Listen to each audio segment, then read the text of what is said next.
So let's start. We're talking about QuizCon forms for SharePoint server, correct? Yes. Okay.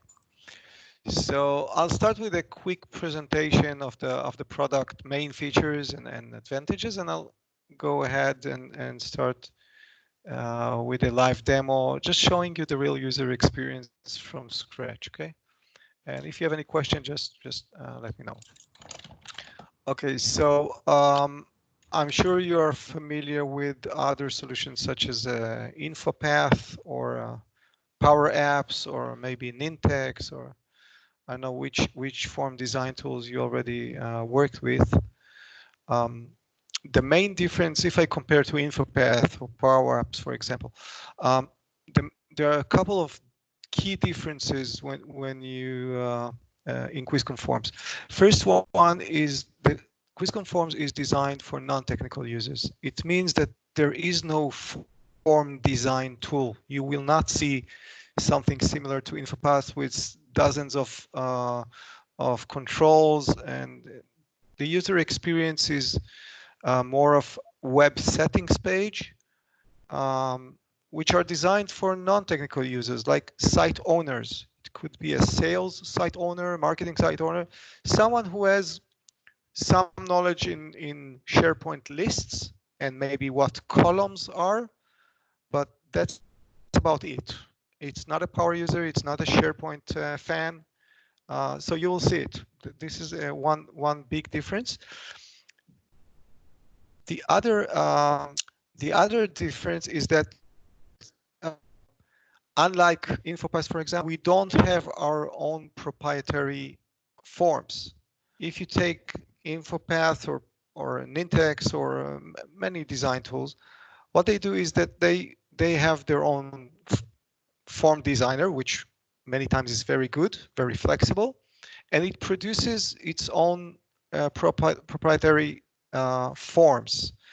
The forms might look very similar to SharePoint or maybe exactly like SharePoint list forms, but they are not.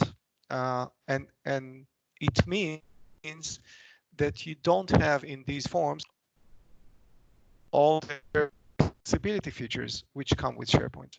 For example, in SharePoint, you can add custom columns.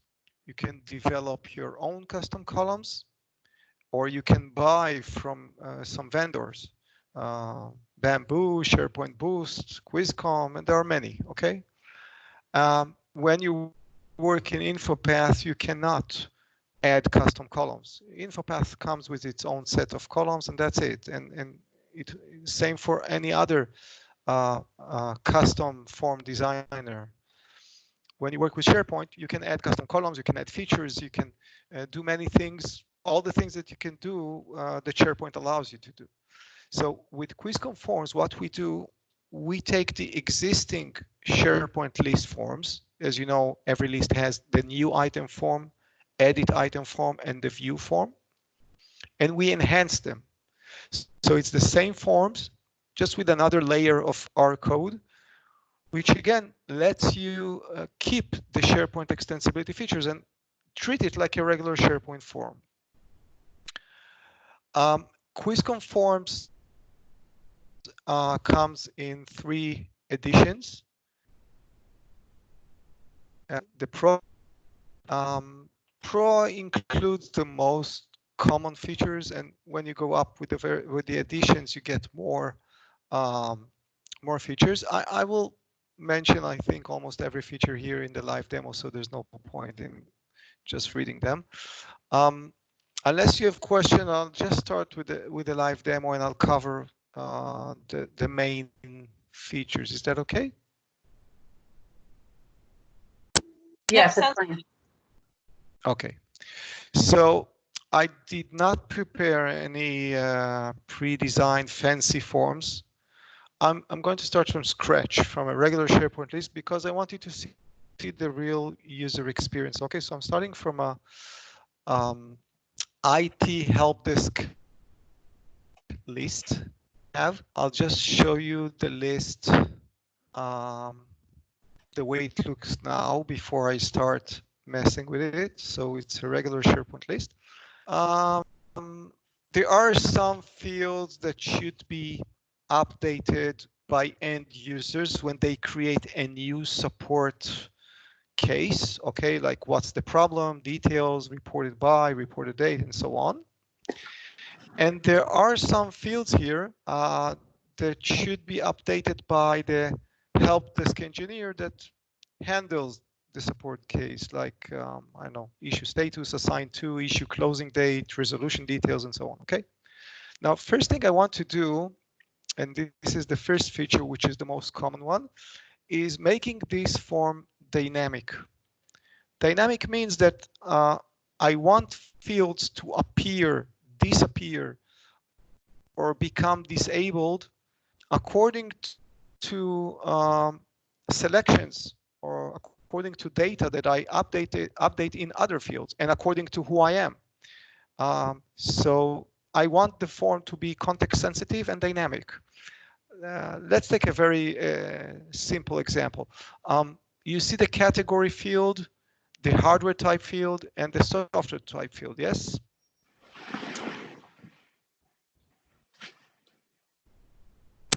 Yes. So from time to time, I'm going to ask you questions just to make sure I'm not talking to myself. It happened to me several times before on a WebEx meeting. I was talking to myself for 5 minutes and no one was in the meeting. Okay, so from time to time, I'm going just to ask you a small question. Okay, so when I select hardware category, if the form was dynamic, I would expect the hardware type to appear and the software type should not appear, okay, because it is a hardware category issue. And same when I select software category, I'd expect the hardware type to disappear and instead I would like to see the software type field. Okay, this is very common dynamic behavior. Is that clear? Yeah, so that's something that we're familiar with. Yeah, okay, so let's implement this. Okay, so once you install the KWIZ Conforms add-on, by the way, I didn't say, when you install the product, this is a regular WSP package. So once you install it, you get a farm feature and a site collection feature. By default, the farm feature is active. So KWIZ Conforms will be available across your entire farm.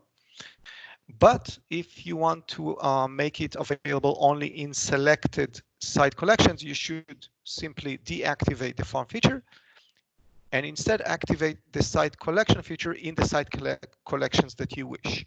So once you have the KWIZ Conforms feature active, in every list and library, you will see these ribbon buttons. So you got the KWIZ Conforms, QuizCom Actions, and QuizCom Mobile settings, okay? So I'm going to start off with the very basic feature of column level permission, which enables me to hide columns from users, not just hide or disable. And once you select it, you get this settings page. And as I said before, there is no designer. This is what the user gets. He gets a web setting page where he configures rules. It's all about logic rules. So what I want to do is select the hardware type field, and then I want to hide it. I can also disable it, but I want to hide it in this case. I can hide it from specific users and groups. I'll leave it empty, so this will apply to everyone. Then I select in which list forms I want this rule to be applied. So I can apply this rule in the new item form, edit item form, view item form, and also in list views, by the way. I'll keep it like this. And then comes the dynamic part, conditions. So when exactly do I want the hardware type column to be hidden? So I want it to be hidden if category is not equal hardware. And I'm clicking add to add this rule. I can add additional rules, but I'll leave it like this. And finally, I'm clicking add column level permission rule. This adds the rule under the current list rules here. And the rule appears in plain English. Hardware type should be hidden for everyone in these pages under this condition. That's it. I'll do exactly the same with software type. So I want it to be hidden from everyone if category is not equal to software. And I'm adding this rule. So I end up having these two rules. I'm checking also the support client-side validations, which means that these rules will be processed not only when the form loads, but every time the user does something on the form. So it will be dynamic. And I'm clicking apply. Now I'm going to open the form just in a new tab, so it will be easier for me to switch between design and the actual result. So let's open the new item form again now. Okay, so as you can see, this is the category field, but we do not see the software type and the hardware type fields because category is not equal to hardware or to software. If then you see now the hardware type field. And if I select software, as expected, the hardware type is gone, and instead I see the software type field. So this is how you can make your entire form dynamic, not just by hiding field, but also, as I said, disabling fields. And you just configure these rules one by one. Questions? Okay, so I'm gonna move on to the next demo. Is that okay? Yeah, we're good. We're here. Okay. So, okay. Next thing is hiding columns in views. As I showed you, I can also hide columns in views, in list views, but I think it's the same settings page. So I'll skip this one. Let's move to form layouts or field groups. This feature enables me to take the out-of-the-box list form and just improve the layout, make it a multi-column form, multi-tab, have tabs or coordinate sections, add formatted text. So just make the form more convenient. So maybe have something like this, like 2 tabs and where I control the exact location of every field and maybe the width of the field and so on. So let's go back to our list. This is currently our form. So as you can see, this is regular layout. You have one field in a row. So the first change that I want to make here is just to better use the screen. As you can see, half of the screen is empty. I want to have 2 fields in every row for start, and then we'll make some more changes. So I'm going back to quiz conforms. Sorry, where was I? Yeah, here. I'm going back to quiz conforms. So now let's do it from the side. Got all the options here on the left side, but I just want to show you again how to do it from the list itself. So I'm going back to the list, and again I'm going to the list ribbon, quiz conforms, and this time I'm selecting form layout, customize the forms layout. Okay.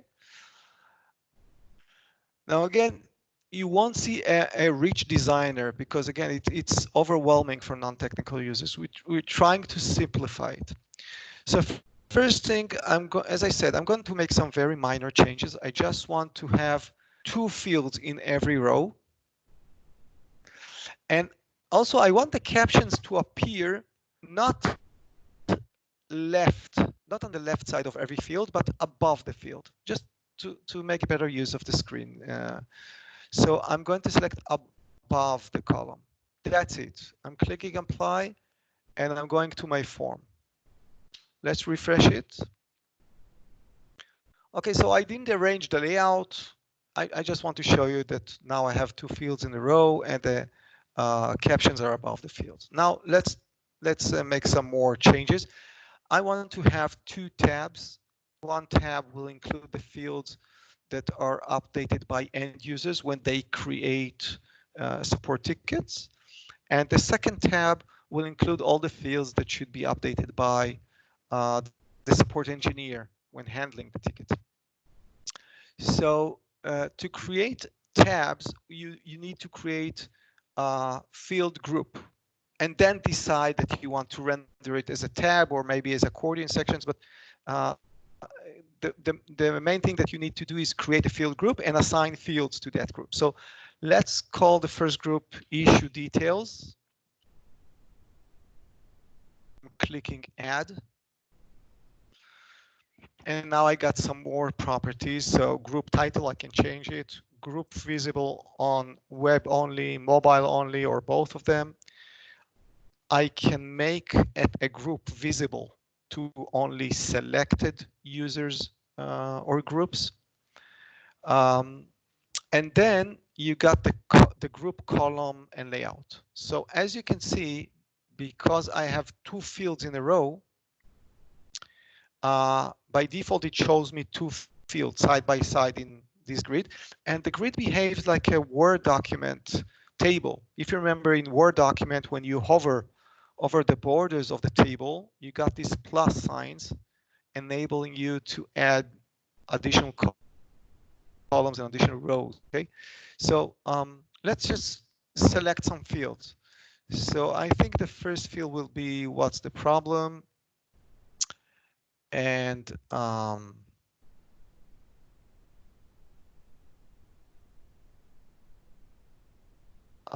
reported by, and let's add another row here and select some more field.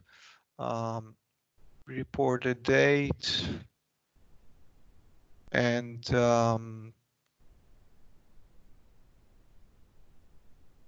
category.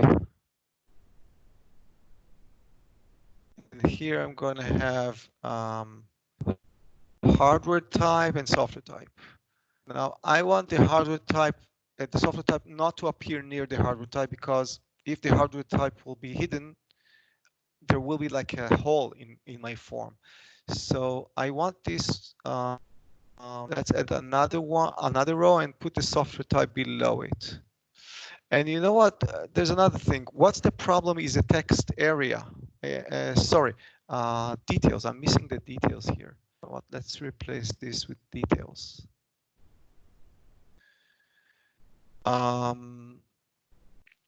Okay, so you know what? Let's leave it like this for now. And also, yes, you saw here show groups as tabs, and I also can show the groups as accordion sections, and I can also select a theme. I'll show it a bit later. So let's click apply and see the result. So I'm refreshing my page. Okay, so currently I have just one tab. What's the problem? Details reported by in category and hardware and software. Sometimes you want a text field to be wider. Details. Maybe I want the details field to capture the entire row, a row of its own. So what I can do, I can select this cell and edit it here, and maybe change the column span to 2. Okay, so now the details is in the second row because it needs its own row. Okay, so if I update it and refresh, so now the details takes the entire row. As you can see, I can also, most of our users don't do it, but I can also configure the exact width in pixels of every form. More advanced user or more technical users sometimes want to configure their form in a very more specific way with the exact dimensions of every field. So you can do it, but most of users just go with the automatic rendering that we provide. Let's create quickly another group. So I'm creating another group called issue resolution. Resolution. Okay, I'm clicking add. And again, just quickly add some fields, doesn't matter which field. So issue status, assign to, let's add 2 more. Issue resolution closing date, maybe. Issue closing date and resolution details. Okay, and let's click apply. Just let's see quickly that I have now 2 tabs. Yeah, okay, issue details and issue resolution. Okay, and let's go back here. I told you that it can be rendered also as accordion sections. So if I select accordion and click apply, let's refresh the page again. So you see now it's rendered as accordion section. This is needed sometimes because tabs show you only one tab at a time. Sometimes users need to see several sections at the same time. So the accordion section UI allows you to see both sections at the same time, what you cannot do with tabs. Okay, so it's up to you. You can also select themes, and there are many themes. Honestly, I don't like any of them because by default, the form is inherits the theme of your existing theme, the portal. So the forms like the but if you insist, you can select any of the other themes. Let's just select one of them and see how it looks. So I'm refreshing the page. This is really not the best one. Let's take hot snakes and let's switch to tabs. By the way, you can create your own themes. If you, this is another theme. I think this is clear. Any questions about this? So we have the themes there. If I wanted to change the group names or like move the groups around, like I had issue resolution as the second tab, could I then later put it as the first tab? Like how easy is it to change that kind of stuff? You see here in the groups, there's a number. Mm-hmm.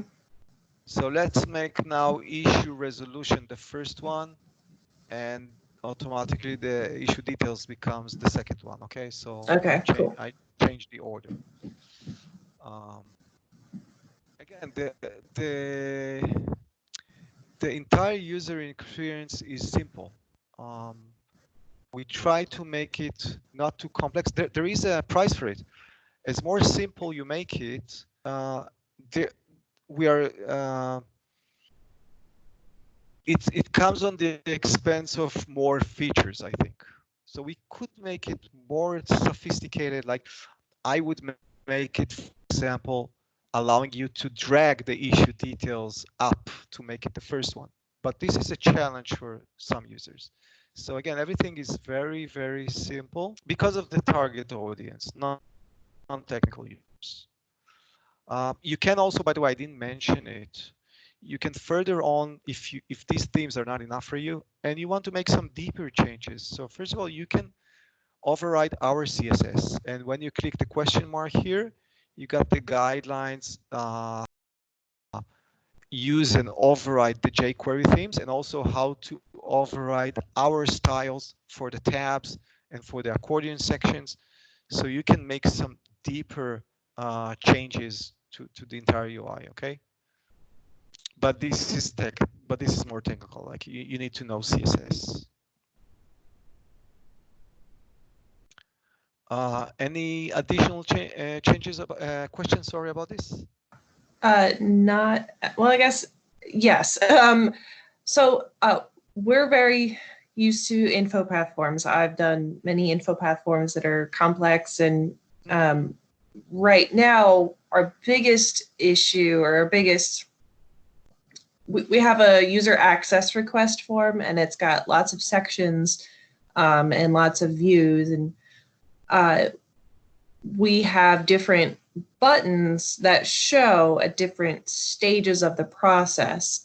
Since QuizCom is just native, is there a way to do like custom submit buttons, or conditionally displayed? Like I clearly don't want somebody to mark an item complete if they don't have the permissions to mark it complete. Of course. This is called custom actions, which are custom ribbon buttons that are context sensitive. So you can say, I want this button to be visible only if this column equals 2 and the current user belongs to this group, and this field also equals something.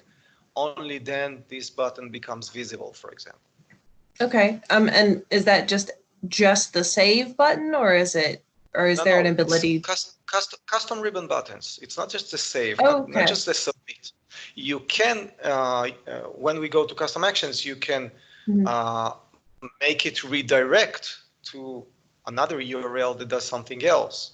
But you can also do many things with it, like auto-populate other fields and trigger some workflows, and show or hide some sections suddenly. So suddenly another tab will be visible, and so on. Okay. Okay. So when we get there, that'd be great to see. But okay. Yeah. Okay. So let's move on. Yeah, dynamic default values. Okay. So as you know, in SharePoint, you can configure default values.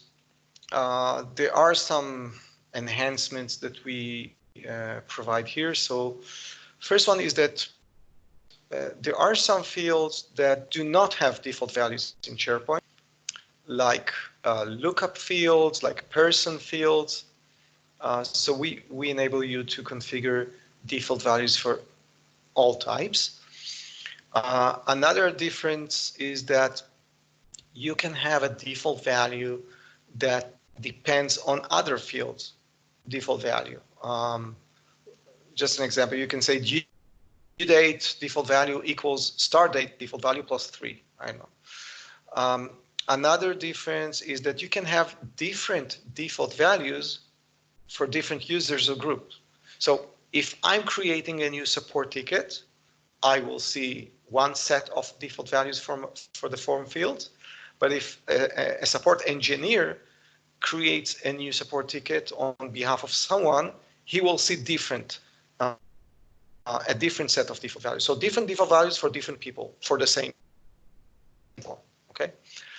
Another feature is that these default values can be reloaded, and this presents another level of dynamic forms.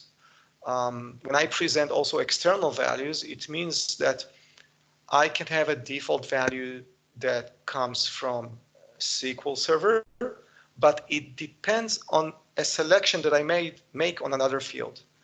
So I select a category, for example. This triggers the product dropdown to get its default value from SQL Server, but with the category that I selected as a parameter. So it enables me to have dynamic fields, not just dynamically show hide fields, but dynamically load values into fields from various sources depending on my selections in the form. Let's start with a simple thing. So I'm going back to my example here, and let's go to the issue. There is a reported date. You know what? Another field, I need it for my demo. First of all, let's change the order. It confuses me. And in issue details, I want also to have a field reported by.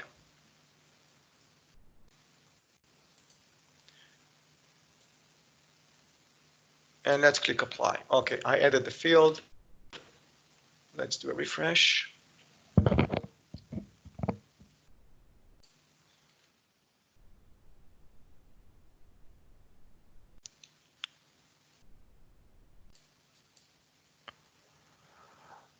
Okay, I have the reported by here. Now, in this case of the support of the help desk use case here. So when a user reports a new issue, obviously I want users to report issues just for themselves. I don't want end users to have the ability to report on behalf of other users. For sure, not for end users. So I would like this field to have a default value equal to me. That's the first thing. Second thing, I would hide this field completely or make it hidden or make it disabled. So let's do it. I'm going to, sorry, this one, issue details. Okay. Let's go to the dynamic default values settings page. And it's the same thing. It's again, it's the same concept. It's a web settings page where you just select a field and configure a rule. So reported by, I want this to have the default value of me. And we support the same tokens that SharePoint supports, like me and today, and we have now. And I'm not talking about all the other properties here. For now, I'm clicking add default value rule. So I have one rule that says reported by default value should be equal to me for everyone. But if I'm a member of the help desk team, many times I would report a ticket on behalf of an end user, like someone called me over the phone, or maybe I talked to me and told me about an issue, and I want to open a ticket on his behalf. So in that case, I don't want the reported by to be automatically equal to me, because it can lead to errors. Like a support engineer works very fast. He will see that the reported by is field. You will just click save and the reported by will be himself. But support engineer don't report for themselves. So if the user belongs to the help desk team, I would like the reported by field to have an empty default value. So you see the same field, different users with different default values. So in this case, I'll create another default value, but this time it will be for, I have an Active Directory group called KWIZ Lab support, I think. Let me see. Yeah, and for this group, I would like the default value to be empty. So I'm just leaving it empty, and I add a default value. So I have same field, but two rules. And this is where priority plays a role. Up until now, I ignored this column. We have it everywhere. In column permission rules, in default value rules, in all the rules, we have priority. And the logic is that the higher priority overrides the lower one. So higher is number 2, lower is number 1. So if I am a support engineer and I belong to the support group, the higher rule will apply to me. Let's check this. So I'm refreshing this form.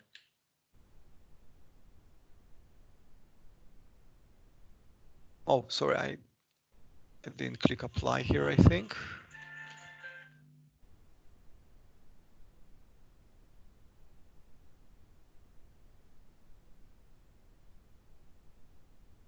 Okay, so the default value is administrator, and as I said, in the other settings page, column permission page, I should have also disabled this field. I'm not doing it now because of the time limitations. Now let's open another window. Let's open it in incognito.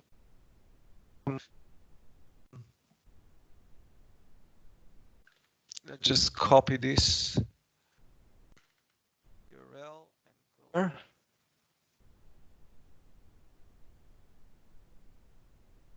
And let's log in as a support user. So support 1. And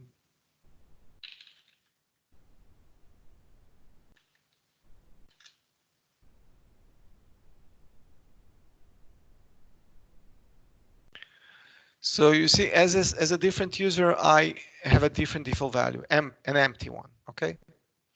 So different default values for different users. Going back here, there are some additional features, as I said.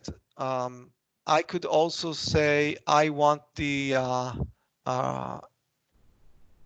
where do I have a date field here? Issue closing date. I could say issue closing date equals some other field, like start date if I had the field by that name, +3, as I said. So I can have tokens like this. Now, as you saw, I used the default value. I used a manual value, like I use the me, but here's where you type or select your value. You see that we also have an external value. I didn't mention it up till now. I will show it in a few minutes. This is how you can get a value from an external source, which can be a calculation service, or it can be an external source like SQL Server or any other HTTP accessible source. I will show you some examples about it. But this is the default value. I will show you also a dynamic example of reloading this one, which reloads a default value. Now I'm moving on to another, unless you have a question on this, because we're a bit behind and there are many features that I want to show you.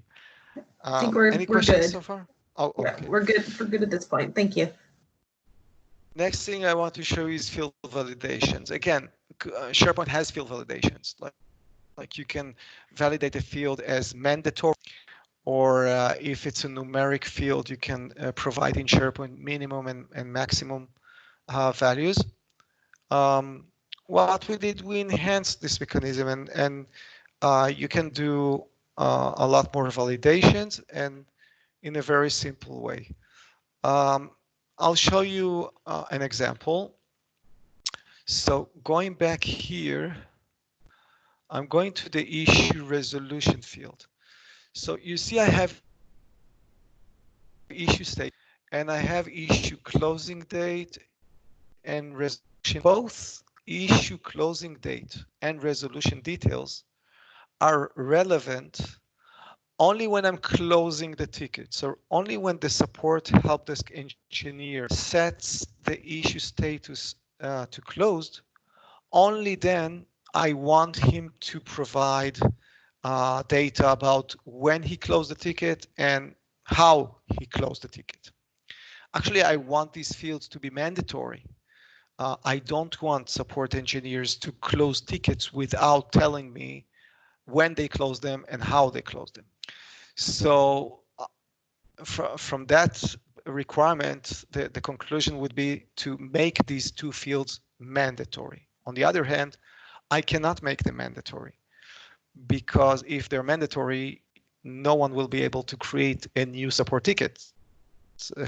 Every user will have to provide values for these fields. Or even the support engineer, when he still doesn't close the ticket, he still handles it and just want to update it, he will have also to update these fields because they're mandatory. So no, I cannot make them mandatory. What I need to do is make them conditionally mandatory, which means only if issue status equals closed, only then these two fields should become mandatory. Okay? So this is what I want to configure now. I want to make these two fields conditionally mandatory only if issue status equals closed. So I'm going to my settings page, and all field validations are configured here in column level constraints.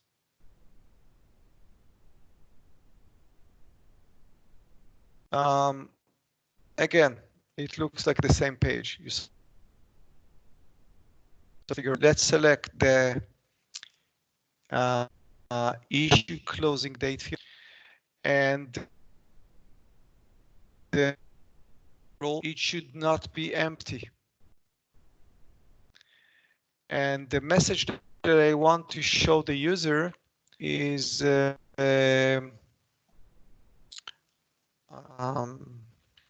please enter the issue's closing date. Okay. This is the error message that the user will see if he tries to submit the form without providing a value here. And the condition is when exactly I want this validation rule to be processed.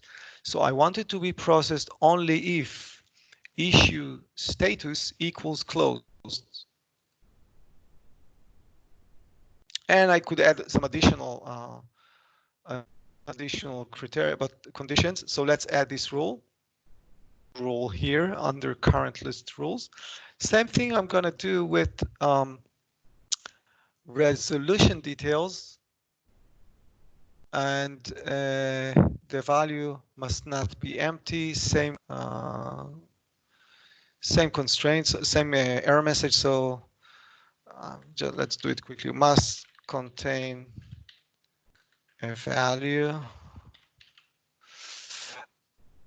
and it should be processed only when issue status equals closed. By the way, I could add some more rules, like for example, if a support engineer provides issue closing date, which is later than today, it's also forbidden. I don't want help desk engineers to report that they closed an issue tomorrow. It makes no sense. So I could configure this rule: issue closing date must be less than today plus 1, right? And I should say closing date cannot be in the future. I know I'm not so great with messages, and again, I would validate it if issue status equals closed. Okay, so I created 3 field validation rules. Okay, so I'm clicking apply and refresh and just try to submit this. I want to show you just one thing. So I'm just selecting here some values. And of course, this tab issue resolution should be hidden from end users. I should have done it. I can do it in the form layout settings page where you can hide tabs for specific users and groups. I didn't do it. But let's say now the issue is, and I'm not selecting anything in the issue closing date and resolution data, so I'm clicking save. So because we are in a tab UI, you see the error summary panel above the 2 tabs. Now, why did we do it? Because in a tab, there's the limit that you see only the current tab. There might be additional errors in the issue details tab. Currently, there are no, because I see there's no exclamation mark here. But there could be in a multi-tab page, like let's say you have 5-6 tabs, you could have validation errors in several tabs. And we used to have some end users that didn't notice it. So such an end user would just fix the validation errors that he sees in the current tab and click submit again. And then he gets the remaining ones, validation errors. And then he needs to update the missing data. So when we have tabbed interface, we show above the tabs a summary panel with all the validation errors from all the tabs with links to them. And once you click the link, the field gets the focus and the relevant tab gets the focus, and you need just to complete the data and click save. So this is why you see it here like this. Another thing that I want to show you, we also support some custom patterns. For example, if I go to a textual field, you can select an operator which is called pattern, and The software comes with some ready-to-use patterns, the more common ones, like you can validate a field as an email or a number of phone numbers of various patterns or zip codes and so on. And all these patterns are based on regular expressions. And if you're technical, you can also create your own custom pattern. All the patterns are actually stored in a list behind the scenes. It's a hidden list. So if I click here on go to the pattern list, it will open a new page just showing you the list. It's a simple list. All these patterns that we provide are actually regular expressions. So if you click it, you will see the actual regular expression, which is this. You can change it. You can add your own patterns. The people who configure forms don't need to know all this. This is a bit technical. Just if you want to create a new, I don't know. No, this is actually codes. really important for us because we do have fields that need to be validated, like emails. And we actually do have a trial version of this. And when I looked before, I didn't see where you could validate against a pattern. So that was going to be one of my questions. So I'm glad that you did this. So. Okay. So that's under column level constraints because I didn't see it before. But yeah, you need to, first of all, it's this rule, custom pattern and pattern are available only for textual fields. So if I select a different field, which is not text field, it's a choice field. Right. See this, it's only for textual field. Right. Okay. So once you select such a field, you'll see it. It's called pattern. Now, is that type of pattern specification only available on certain levels of your product, or is that available through all the levels? No. It's a basic feature. Okay, cool. Cool. Thank you. By the way, features that are available only in the Pro Plus or Enterprise, I will say, up until now, cool. Everything I showed is a basic feature. Okay, moving forward. Next thing, view permission. Yeah, on the settings page, it's super simple. You have here view level permission, so you can also not just hide or show columns, you can also hide or show list views, make them hidden from users that you don't want them to access. So you got here all the views, and here you got permission type of show and hide. That's it. You select a user groups and just click add view level permission. Nothing too complicated here. Oh, by the way, one thing which is very important, which I didn't mention, and I'm going back to column level permission. I don't know if you remember when I click the hide permission, and it's also true for disable permission, suddenly you see this this checkbox, allow workflows to update hidden or disabled columns. Why do we need this? When I hide the field, it's not just it gets hidden from the web UI. Behind the scenes, we have an event handler.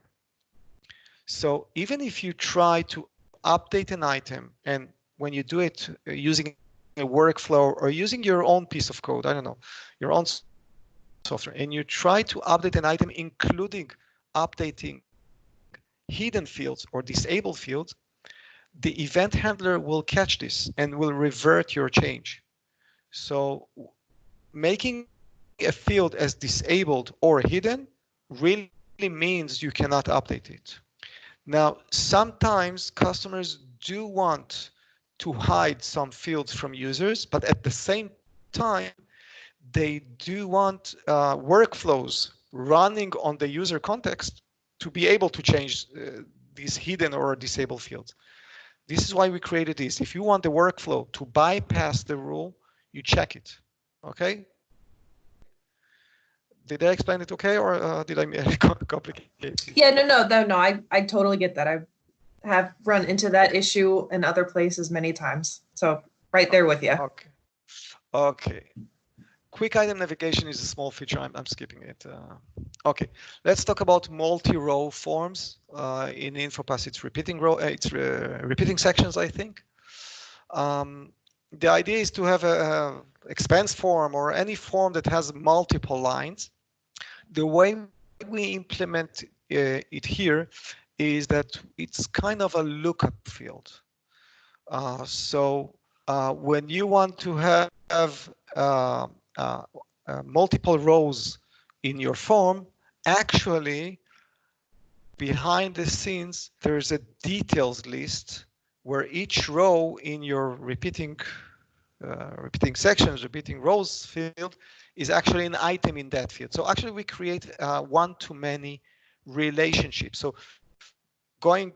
looking at this example of expense reports, each expense report has multiple expense details lines, rows. So to implement it, first thing behind the scenes, you need to have two lists. One holds the expense reports, and one will hold the multiple expense details rows for each expense reports. Okay, so you need to prepare these two lists. That's it. You don't need to do anything else.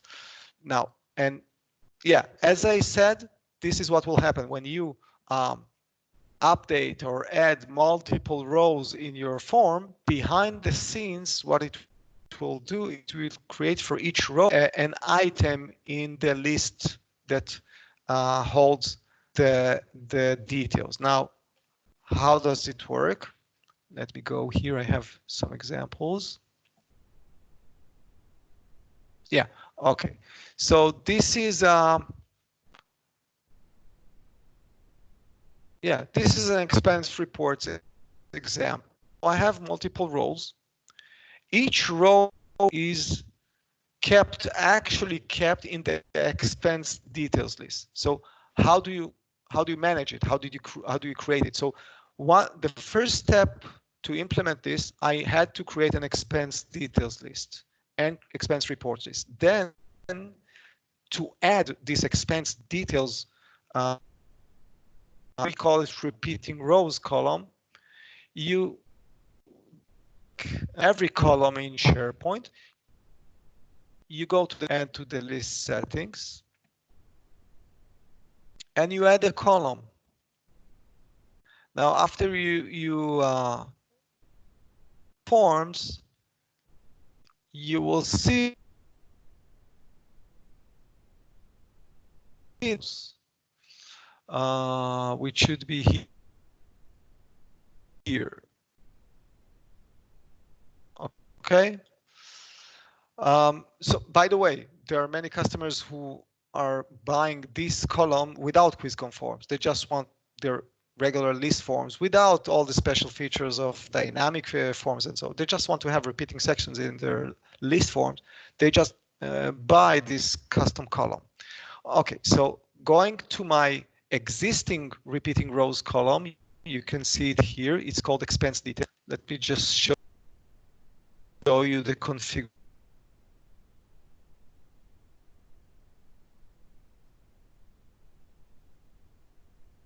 Okay, so first thing you do, you see my screen, right? Yeah, you I don't know if Sharon's having the same issue, but you keep kind of cutting in and out while you're talking. It's not terrible, but yeah. We can still make out what you're saying. It's a little bit choppy at times. With my lame English and the cutoffs, you still can understand. Yeah. Yeah, the English is fine. It's just little seconds, but we're okay. Okay. So I'm just showing you how to configure such a repeating rows column. So first thing you need to configure is the remote list, that details list, that the list that will hold the actual rows. You need to type the URL. So this means that the details list doesn't have to be on the same list. Currently it is. So you see here current site, and then you select your list. And in our case, it's expense details. This is the name of the list that holds the repeating rows. Then after you select the list, you will see all the columns in available columns. And I just picked the columns that I want to be displayed in my repeating rows. It doesn't have to be all the columns, but I selected all of them. And now for each column that is displayed, you can further on configure its header, so it doesn't have to display the same column name. You can configure the width of the field in edit mode and in view mode. And if it's you can also display summary. Actually, it's very similar, I think, to InfoPath, where you can have summary fields, right? So if you look at the amount field, I configured a sum because I want to summarize all the expenses. Okay, so we have the most common summary functions, and of course, such a summary field creates a new column in the list. Again, it's very similar to InfoPath in that manner. Now, once you create it, what will happen is that in the details list, a reverse lookup will automatically be created. So when we create this repeating rows field in the expense reports list, and it's a kind of lookup, as I said, to the expense details list. On the expense details list, a reverse lookup will be created. And that's because it enables us, when someone looks at some expense, he will be able to see and to navigate back to the parent report that created that includes this expense. So it enables you to navigate from both sides of this one-to-many relationship. Okay. There are some more layout settings. Bottom line, it's very, very flexible. You can also configure skins. Again, I don't like it, but you can configure it. You can override the CSS. By the way, here you can even make some more intrusive customization. If you're a developer, you can override our .NET template file. You can mess this product completely. And that's it. And this is a preview. So this is how you create repeating rows, multi-row forms. By the way, I don't know if you noticed. Let me go back here. Not this one. I'm going back to my form. There was also cascading lookup. This is another custom column that comes with QuizCon forms. By the way, when you hover over the expense details, you get this tooltip that gives you a quick display of the expenses in this item. You don't have to open the item. But let's create again a new expense item. So we got here, I don't know if you noticed, there's the region and country. This is a cascading lookup, which means actually it has several advantages over the regular lookup. First of all, it's cascading behavior. So you can have a lookup filtered by other fields in the screen. They don't need to be also lookup. They can be choice fields. You can also have a lookup filtered by a combination of fields. This is more used when you have a more complex data schema, like many-to-many relationships. So let's say when you select a region and a category, the combination of these two result in some country. So bottom line, it doesn't have to be just one filtering field. You can have a combination of filtering fields. This lookup is also cross-site, unlike the out-of-the-box lookup column. Out-of-the-box lookup column can look up only lists which are on the same site. This cascading lookup custom column can connect to remote lists or document libraries on other sites. Also, this lookup can be rendered as a multi-row grid, multi-column grid, sorry, not just as a drop-down. Sometimes you need to see not just a drop-down with one item, you need to see a grid with items. I'll show you in a second the configuration page of it. It also, of course, works. By the way, everything works inside the repeating rows. Like if I configure says some field needs to be if expense type equals something, it will be hidden also here. So the repeating rows honors all the rules that we have. Another thing, yeah, this is another example. Oh, you can see here, you see this approved column?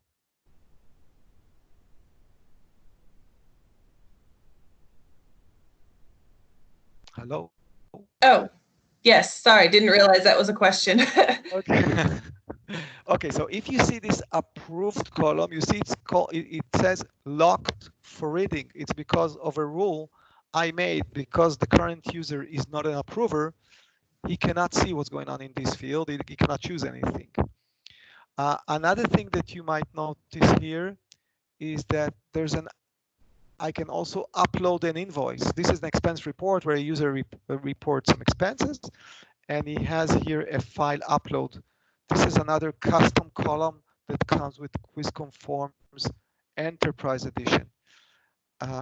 Repeating rows and cascading lookup come with the Pro Plus edition.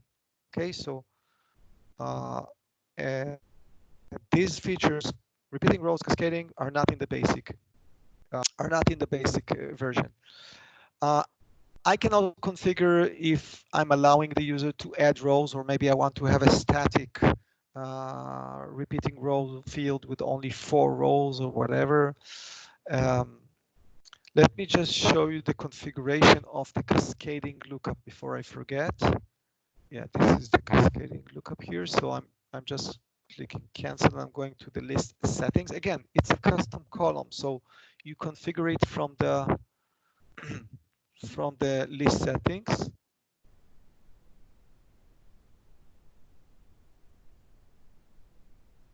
You see here I have region and country, both are of type cascading lookup. Okay, let's go to the country field and see how it's configured. Okay, yeah, it's a big configuration screen. There are so many options. So first thing is get information from site. So where is the lookup list? Unlike, as I said, the out-of-the-box lookup that can look up only local list, here you can provide the URL of the remote site, and then this is the list. You can also filter item by views.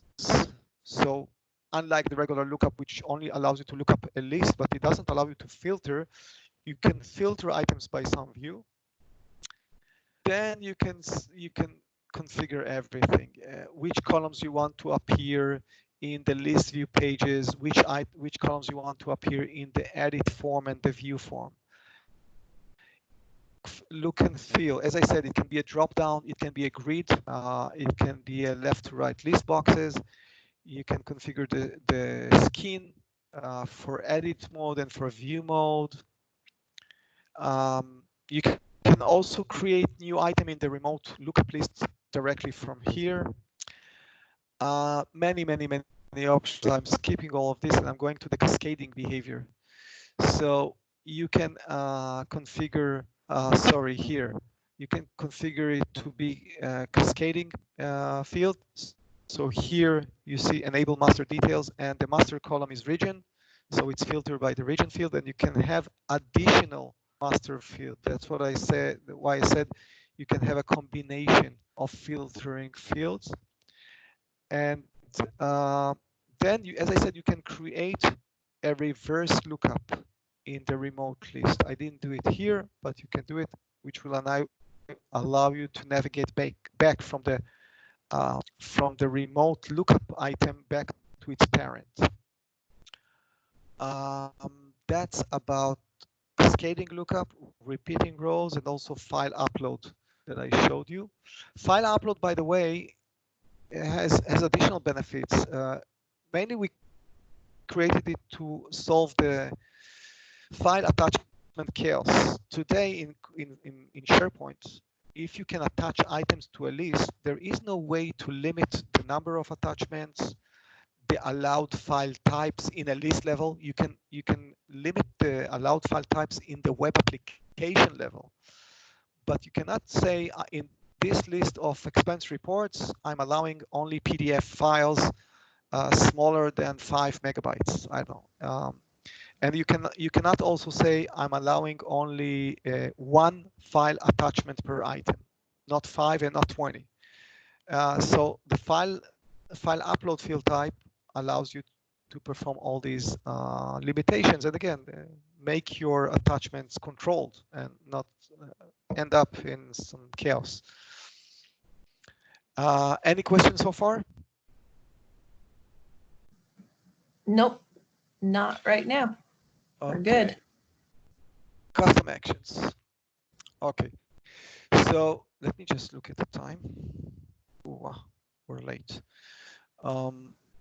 I have 14 minutes, so let's say 10 minutes.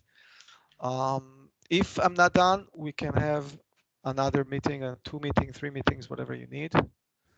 Okay, that sounds good. I'm talking too much today, so I that's all right. I will just go ahead and say that since we do have a trial version right now, I don't know, maybe you can handle this, or maybe you can toss this over to somebody else, but we're wondering if we can go ahead and get another 30 days on our trial license, since there were these other features that we hadn't had a chance to test out yet. That's not a problem. It's just a simple mail, and I'll ask the team to provide you another 30 days. It's wonderful. Okay. By the way, everything that I'm showing you, there are about 30 to 40 quick videos on the website showing every small feature that I mentioned and many more. The nice thing about these videos is that they are short. They're not hard to watch, like 3 minutes, and you see the exact feature that you're looking for. Okay, custom actions enable you to automate processes. It's not a full workflow engine, but again, we're targeting non-technical users, so we looked for the simplest way to enable automating common use cases. So what can you do with custom actions? The main feature is that it enables you to display custom ribbon button, which are context. So only when you're supposed to see them, according to who you are, to which groups you belong to what field values this item currently has, and so on. When you click this button, it can auto-update fields, it can trigger workflows, redirect to other pages, display selected tabs, and so on. So you'll see it makes some processes very easy to implement. Let's look at a simple scenario. I'm going to I'm looking for a task list.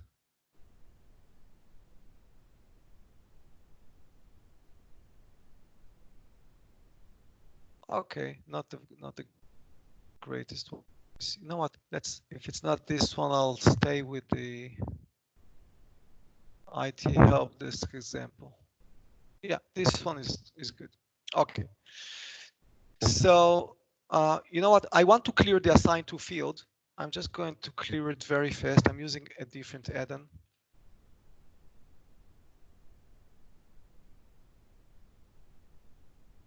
This one enables me to update inline, to update fields inline without editing them one by one. So I'm in the same view. I'm just okay. So you see assigned to is not assigned to, is empty now, yes? So let's assume I need on a weekly basis to go in each and every task here and decide if I assign it to myself, assign it to someone. Let's say I want to assign this thing to me. Or you know what, before this, sorry, I'm making a mess because I'm trying to do it very fast. Let's go just to custom actions and see how it's configured. So to go into custom actions, you got this custom action menu, and it has two options. List custom actions are actions that are in the list level. Using list custom actions, you can create new items, for example. Item custom action work on the item level. Let's go to the item custom action.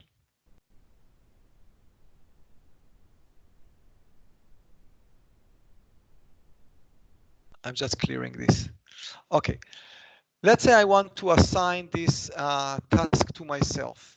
Normally, to assign a task to myself, I would have to edit the task, change the status to assigned, and assign it to me, and so on. Instead of it, I'm going to create an action that does it. To create an action, you give it a name, and first thing I want to configure is the action visibility. Who will see this custom ribbon button? I can make it visible to specific user groups or to everyone. And I can also make it dynamically visible according. So I can say I want this this ribbon button to be visible first of all, only if state is not already assigned.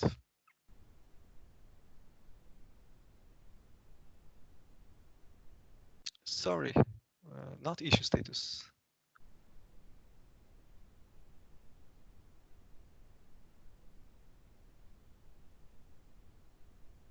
I'm looking for the status, task status field. Sorry, this is the one. So I want this ribbon button to be visible only if task status is not equal to assigned.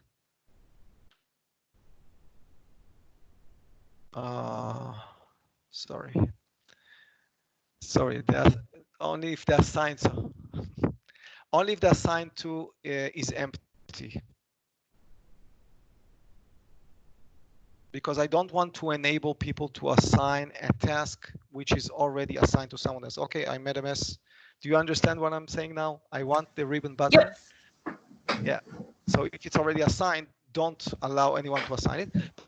But I could also have, and also if the task is already completed, also I don't want to show this button because the task is completed. So there's no sense in managing its assignment anymore. So only if task status equals, let's say, or is not equal completed. Okay. And now what do I want to happen when I click this ribbon button? So I can auto-populate fields. I can, by the way, change the item's content type, but I'll leave it as is. I can auto-populate fields. So in this case, if I assign the task to me, of course, I want to change the task status, and not the task status, the assign to field. I want to change it to me.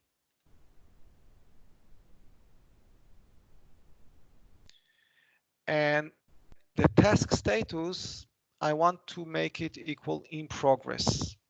Maybe it was not started. Now I want to make it in progress. Now, if I had tabs, you remember in the IT help desk we had two tabs. So I can say, if someone clicks this, I want the user to see a third tab. Currently here I didn't create any tabs in this list, but I could make a third and a fourth and a fifth tab that are not visible normally, but only if you click this button, the user will be redirected and will see this tab. And in addition, I can initiate any existing workflows and make them kickoff. Okay. Now, in addition to this, after the action is completed, I can also redirect the user on complete to any page that I want, and it includes dynamic page. So I can use these tokens like view name, specific view name, or home page. Okay, so I use many times. I want the user to click something and redirect them to the view item field, to the view item page. So I can use this token. Okay. You can also configure the icons that the user see in the ribbon and so on. So let's save this and see how it works. Okay, so going back to the task list.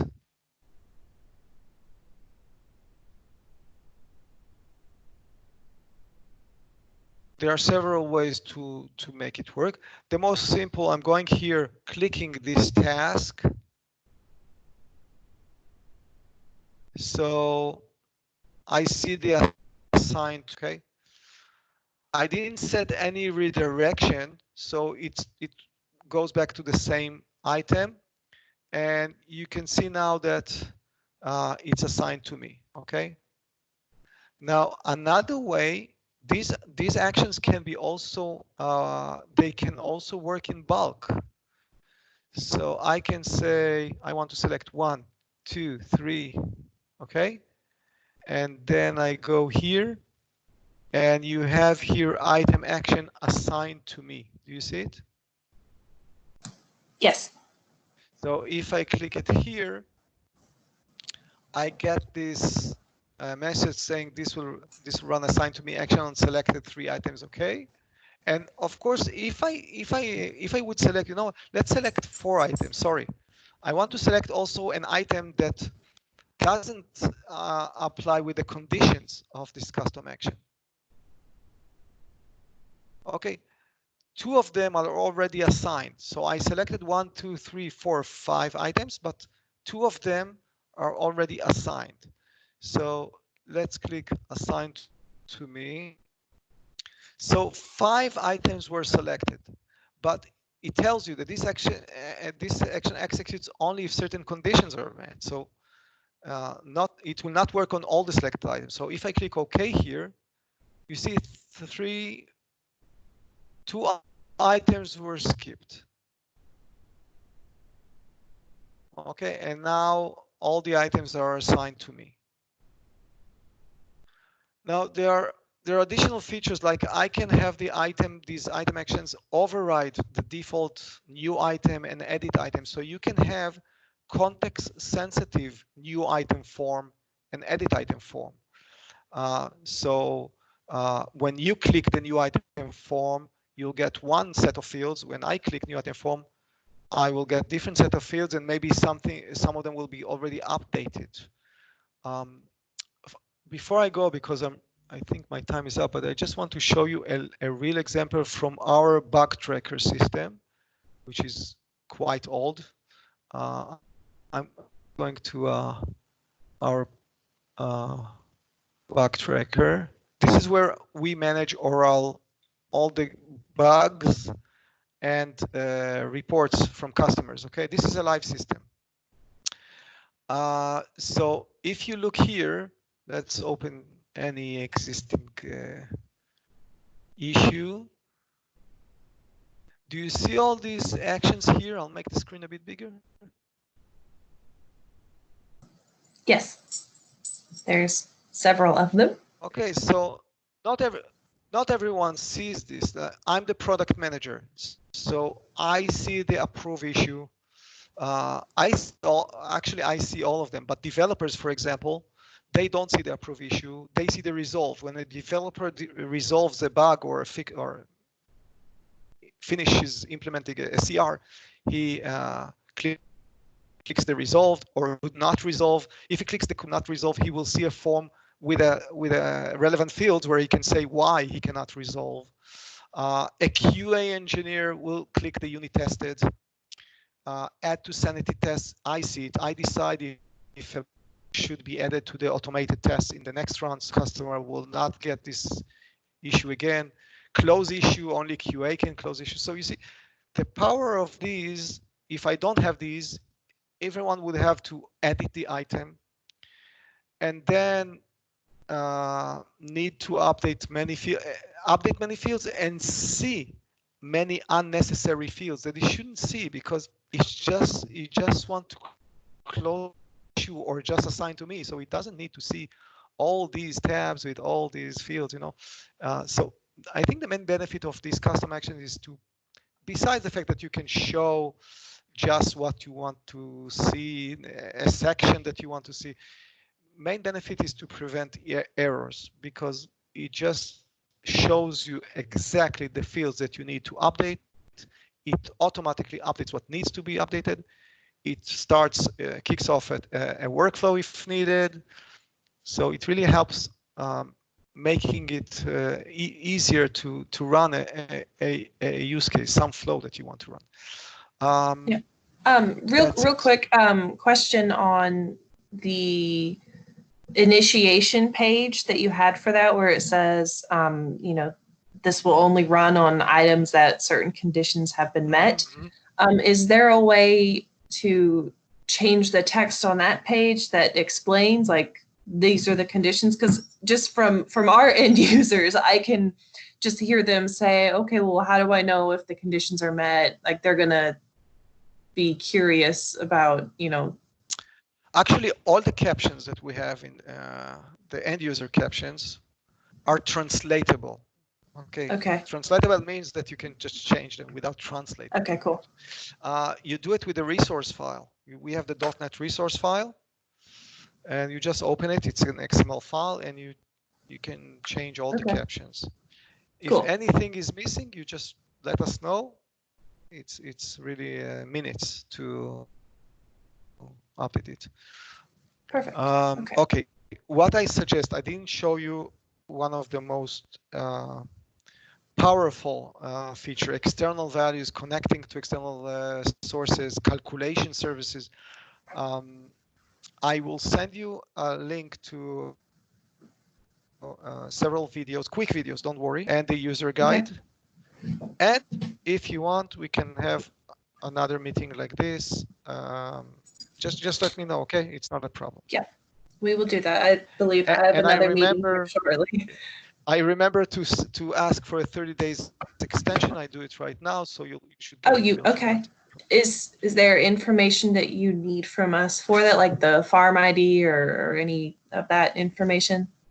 Or a trial? I don't think so, but they will let you know for sure. The sales. Awesome. Okay, perfect. Okay. Thank you very much. Sharon, was there anything else that you had to ask before we wrap up?